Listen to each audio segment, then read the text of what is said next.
Okey geng, kita ada sebuah Myvi G3. Myvi G3 ni mileage dah 80,000 km macam biasalah. Cek apa yang perlu ditukar, buat ibarat majlis servis lah, majlis servis. Sebab dah mileage dah cecah 80,000, wajiblah untuk cek auto filter, minyak brake, apa semua tu. Macam kereta ni minyak hitam tukar, pelak pun teruk dah ni, pelak ni. Pelak pun teruk dah ni, 80,000 macam biasalah. Basic kena cek lah kereta ni. Lepas tu dia punya auto filter pun, minyak auto kita tukar sekali, auto filter tukar sekali lah. Sebab dah 80,000 mileage.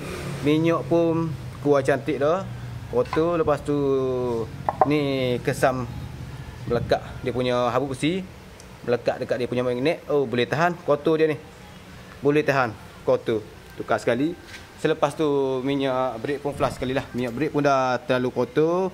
Untuk menjaga sistem brake wajib flush lah 2 tahun sekali. Cek balik, anda kata bersih tak payah nak flush. Kalau anda kata kotor barulah flush balik.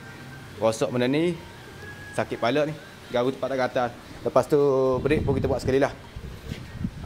Hijau handbrake sekali sebab terlalu kotor ni, terlalu kotor. Kalau kereta yang menggunakan sistem drum lagi belakang ni wajib servis untuk buang dia punya habuk. Lepas tu ejah balik dia punya handbrake.